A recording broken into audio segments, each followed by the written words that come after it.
భక్తులందరికీ నమస్కారం అండి. దేవి అనుగ్రహం ఛానల్కి స్వాగతం. దేవి యొక్క ఆశీస్సులు మనందరిపై ఉండాలి అని చెప్పి మనస్ఫూర్తిగా కోరుకుంటూ ఈరోజు దుర్గమ్మ చెప్పేటువంటి సందేశాన్ని విందాం.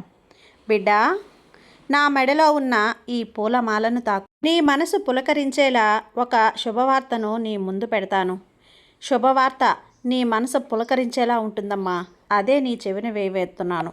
ఈ అమ్మ నిన్ను వెతుక్కుంటూ ఒక అదృష్టం నీకు అందజేస్తున్నాను. ఎంతలే అనుకోకుండా ఒక్కసారి మనసు పెట్టి విను.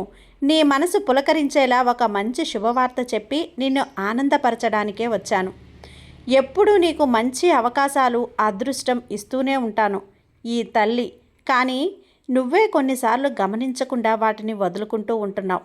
కానీ ఇప్పుడు అస్సలు కూడా నువ్వు వదులుకోకు తల్లి. చేజార్చుకున్నావు అంటే నువ్వు చాలా బాధపడాల్సి ఉంటుంది. కాబట్టి ఈ సందేశాన్ని పూర్తిగా నువ్వు విను. అంతకంటే ముందుగా మన ఛానల్లో కొత్తగా ఎవరైనా వీడియో చూస్తూ ఉన్నట్లయితే ప్లీజ్ సబ్స్క్రైబ్ చేసుకోండి ఫ్రెండ్స్. కొంచెం సపోర్ట్ చేయండి. ఇక వీడియోలోకి వెళ్ళబోయే ముందుగా ఒక్కసారి శ్రీ వారాహి అమ్మవారి ఆశీస్సులతో గురూజీ సుబ్రహ్మణ్యం రాజు గారు జ్యోతిష్యం చెప్తున్నారు. Phone number 9989794560. ఈ గురువు గారు ఎలాంటి సమస్యనైనా సరే ఇట్టే ఫోన్ ద్వారా పరిష్కరించేస్తారు. నమ్మకంతో కాల్ చేయండి. నెంబర్ 1 వశీకరణ స్పెషలిస్ట్ గురూజీ సుబ్రహ్మణ్యం రాజు గారు. స్త్రీ పురుష వశీకరణ స్పెషలిస్ట్. భార్యాభర్తల మధ్య కలహాలు రావటం, ప్రేమించుకున్న వారు దూరం అవ్వటం, మనశ్శాంతి లేకపోవటం, శత్రుపీడ, నరఘోష, నాగదోషం, శత్రు ప్రయోగాలు, ఆరోగ్య సమస్యలు, ఆర్థిక సమస్యలు, కుటుంబ సమస్యలు, మానసిక సమస్యలు మరియు ఎటువంటి సమస్యలకైనా సరే శాశ్వతమైన పరిష్కారాన్ని చూపబడును. గురూజీ సుబ్రహ్మణ్యం రాజు గారు ఎలాంటి సమస్యనైనా సరే రోజుల్లోనే పరిష్కరించేస్తారు. నమ్మకంతో కాల్ చేయండి గురూజీ సుబ్రహ్మణ్యం రాజు గారికి. Contact number 9989794560. జై దుర్గమ్మ. వీడియోలోకి వచ్చేస్తే దుర్గమ్మ మనకేం చెప్తుంది అంటే, బిడ్డ, ఇప్పుడు నువ్వు నా మెడలో ఉన్నటువంటి ఈ పూలమాలని తాకావు కదా, ఇక నువ్వు ఇప్పుడు ఈ సందేశాన్ని చేజార్చుకున్నావు అంటే నువ్వు ఎంత కష్టపడ్డా కూడా జారి కిందకొచ్చేస్తున్నావు అని చాలాసార్లు నీ మనసు ఎంతగానో బాధపడుతుంది కదా. ఎవ్వరూ మార్చలేరు తల్లి.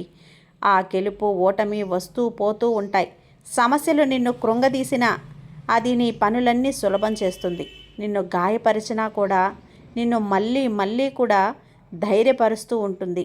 కాబట్టి నువ్వు ఖచ్చితంగా విజయం తెచ్చిపెడుతుందమ్మా నీకు. నిన్ను మంచి స్థాయికి నేను చేర్చేలా ఆశీర్వదిస్తున్నాను. నువ్వు ఆశ్చర్యపడేలా నీ ఇంట్లో ఒక అద్భుతం జరిపిస్తాను. నువ్వు ఎదురు చూడని విధంగా నీ జీవితంలో మార్పుని అందిస్తాను. ఈ అమ్మ లేకుండా నువ్వు ఎలా అయితే ఉండలేవో నా భక్తులను వదిలి నేను కూడా ఉండలేను బిడ్డ. అందుకోసమే ప్రతిసారి కూడా నీకు మంచి విషయాలు చెప్తూ ఉంటాను. నీ జీవితానికి ఏది మంచిదో చెప్తూ ఉంటాను. నీతో మాట్లాడడానికే వచ్చాను. దుర్గమ్మ ఎప్పుడూ కూడా ఇక నుంచి నీకు ఇది దక్కలేదు అది దక్కలేదు అనుకోకుండా అన్నింటినీ జరిపించి తీరుతుంది. నువ్వు చేసే పనిని మార్చుకోవచ్చు కదా. జరగదు అని తెలిసినా కూడా ఎందుకు అదే కావాలి అని మొండిపట్టు పడుతున్నావు? జరగనది గురించి బాధపడడం ఆపు బిడ్డ. నీకు ఏం ఇవ్వాలి అని ఈ తల్లికి బాగా తెలుసు. ఈ దుర్గమ్మ తల్లికి నీకు కావలసింది నీకు జరిపించడానికే వచ్చాను. ఏదో ఒక విషయం కోసం నువ్వు ఆశపడుతూ ఎదురు చూస్తూ ఉన్నావు. అదే నీకు అందజేస్తాను. ఒక బంధం ఉన్నా లేకపోయినా లేని బంధం రాదు కదా. ఉన్న బంధం కూడా పోదు. తెంచుకోవాలి అన్నా కూడా బంధం తెంచుకోలేరు తల్లి. ఎందుకంటే ఆ బంధంతో భగవంతుడే నీకు ముడివేసి ఉంటాడు. కాబట్టి అలాగే నీకు రావలసింది తప్పక వస్తుంది. నీది కానిది ఏది కూడా నువ్వు ఎంత కోరినా నీకు అందదు. నేను అందించలేను కూడా. నీ దగ్గరకు కూడా అది రాదు. ఎందుకో తెలుసా? అది నీకు చెడును చేకూరుస్తుంది, నీకు నష్టాన్ని తెచ్చిపెడుతుంది. కాబట్టే నీకు నచ్చిన విషయం ఒక్కొక్కసారి ఈ తల్లి నీకు అందజేయనమ్మా.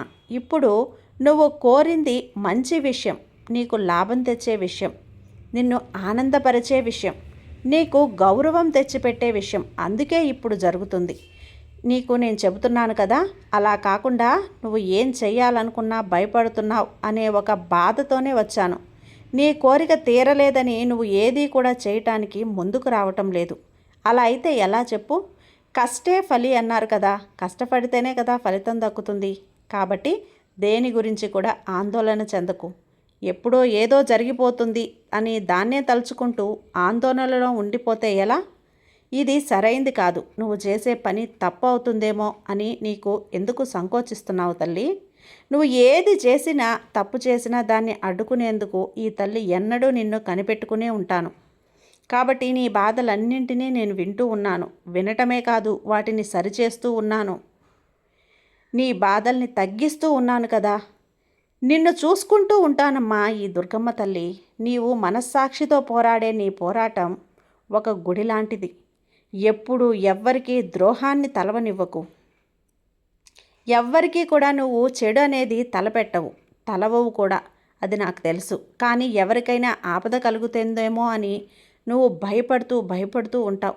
నువ్వు చేసేది ఏది కూడా తప్పు కాదు. కాబట్టి నీ పనులన్నీ నువ్వు చేసుకుంటూ వెళ్ళు. ప్రతి దానికి నువ్వు దోషిగా నిలబెట్టుకోవద్దు. నిన్ను నువ్వు దోషించుకుంటూ నువ్వు తప్పు చేశామా అన్న ఒక గిల్టీలో నువ్వు బ్రతకొద్దు తల్లి. దానివల్ల వేదన చెందవద్దు. నిశ్చయంగా మంచి దారిలోనే నిన్ను నడిపిస్తాను అనే నమ్మకం నీకుంది కదా. ఈ దుర్గమ్మ తల్లి మీద నీకు నమ్మకం ఉంది కదా. ఈ తల్లి నడవడికలోనే నువ్వు నడుస్తున్నావని నమ్ము. కాబట్టి ఈ దుర్గమ్మ చూపే దారి మంచి దారే కదా. దానివల్ల నువ్వు ఎలాంటి బాధపడన అవసరం లేదు. ఆలోచించి వేదనకు గురి కావాల్సిన అవసరం అంతకన్నా లేదు. నిశ్చయంగా మంచి దారిలోనే నువ్వు నడుస్తున్నావు. ఈ దుర్గమ్మ తల్లి నిన్ను గమనిస్తూనే ఉంది. నువ్వు చేసే ప్రతి పని సవ్యంగా మంచిగా కుదిరేలా చేయటం నా బాధ్యత. ఎప్పుడు ఒక తప్పు చేసే మన్నింపు అడగాలని కోరుకుంటావో అప్పుడే నువ్వు చేసిన తప్పు క్షమాపణ అనేది కోరావు అని అర్థం. అప్పుడే నువ్వు చేసిన తప్పుకి మన్నింపు అడిగినప్పుడు అది ఆ తప్పు సరిచేయబడింది తల్లి. ఈ మన్నింపుకు మించిన వేరే శిక్ష ఏముంటుంది చెప్పు? తన తప్పు తను తెలుసుకున్నప్పుడు అంతకు మించి ఇక వేరే ఏది కూడా క్షమాభిక్ష అనేదే లేదు. కొందరు తప్పు చేసి కూడా దాన్ని మన్నింపు అడగకుండా, తప్పు అని ఒప్పుకోకుండా వాదిస్తూ ఉంటారే, అది పాపం. వారు చేసిన తప్పు చేసినట్లే లెక్క. వాళ్ళు ఆ తప్పుని వాళ్ళు ఒప్పుకోవటం అది ఇంకా తప్పు, ఒప్పుకోకపోవటం. కాబట్టి వారి జీవితంలో అలాంటి వారు మారరు తల్లి. ఎన్నటికీ కూడా మారదు. వాళ్ళ జీవితానికి అర్థమే ఉండదు. అనవసరంగా మాట్లాడటం మానేసి నువ్వు మాత్రం మౌనంగానే ఎక్కువగా ఉంటూ ఉంటావు. అర్థం కాని వారికి అర్థమయ్యేలా నువ్వు చెప్పలేవమ్మా. వారికైనా సమయం వచ్చినప్పుడు వారు మారుతారు. నువ్వు ఎవరిని మార్చాల్సిన అవసరం లేదు. నీ గుణాన్ని అర్థం చేసుకున్న వారే నీ దగ్గరకు వస్తారు. నీకేది కావాలో, నీ ఆశ ఏమిటో అది నేను ఈ దుర్గమ్మ తల్లిని అందిస్తాను. నీ తల్లిగా మిగతా వారు నిన్ను ఎలా నడిపించినా బాధపడకు. నీ తల్లిగా నేను నిన్ను చూసుకుంటున్నాను కదా. నువ్వు నిన్ను అనుకున్నా సరే పట్టించుకోకు. ఎలా అవమానించినా నువ్వు ఏమీ వాళ్లతో అగౌరవపరిచినట్లు పట్టించుకోవద్దు. వాళ్ళు గౌరవం ఇవ్వడం లేదని నీ గౌరవం తగ్గుతుందా చెప్పు? ఈ తల్లి మీద భారం వేసి అలాంటి వారికి దూరంగా ఉండు. నీ మనసు కష్టపెట్టుకోవద్దు. నీ మనసు కష్టపెట్టుకుంటే వారికి ఏం ఒరుగుతుంది చెప్పు? నీకే కదా నష్టం. నీ సంతోషాన్ని నువ్వు ఎందుకు దూరం చేసుకోవాలి? కాబట్టి ఈ దుర్గమ్మ తల్లికి అన్నీ తెలుసు. అన్ని విషయాలు నీకు మంచిగా చేసి నిన్ను కాపాడేందుకు నేనున్నాను. రాబోయే ఈ రోజులన్నీ కూడా నీకు స్వేచ్ఛగా, సుఖంగా, సంతోషంగా ఉంటాయి తల్లి. ఈ దుర్గమ్మ మీద నమ్మకంతో ఉండమ్మా. నువ్వు ఎదురు చూసే ఆ శుభవార్త నీకు అందిస్తాను. నువ్వు ఎదురు చూడు తల్లి. ఈ దుర్గమ్మ తల్లి అందిస్తున్న అద్భుతం చూసి నువ్వే ఆశ్చర్యపడిపోతావు. నీ కంటి నిండా ఆనంద బాష్పాలతో నాకు నమస్కారం చేసుకుంటావు. ఈ తల్లిని కోరుతూ ఈ క్షణం కూడా ఏది చేసినా అది నీకు విజయవంతంగా ముగిస్తుంది. జరిగిపోయిన కాలాన్ని తలుచుకుంటూ బాధపడొద్దు. భవిష్యత్తు గురించి ఆలోచించి భయపడొద్దు. ఇప్పుడు ప్రస్తుతం ఉన్న నీ ప్రతి సందర్భాన్ని, ప్రతి క్షణాన్ని ఆస్వాదించి సంతోషంగా ఉండు. ఏది జరగాలో నీకది ఖచ్చితంగా నీకు రాసిపెట్టే ఉంటుందమ్మా. అది తప్పకుండా జరుగుతుంది. జరగాల్సిన దాని గురించి నువ్వు ఏమీ తప్పించుకోలేవు.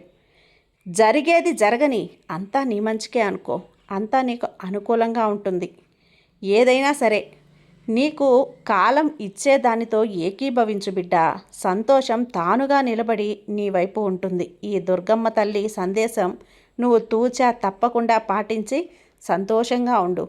దుర్గమ్మ ఆశీస్సులు అన్నీ కూడా నీపై ఎప్పుడూ ఉంటాయి. నా బిడ్డలు ఎప్పుడూ సంతోషంగా ఉండాలనే వారిని నేను ఎప్పుడు ఆశీర్వదిస్తూ అనుగ్రహిస్తూ ఉంటాను. నీ జీవితం ఇక నుంచి చాలా సంతోషంగా ఉంటుంది బిడ్డ. ఈ దుర్గమ్మ ఆశీస్సులు అందుకో. సర్వేజన సుఖినో భవంతు. జై దుర్గమ్మ.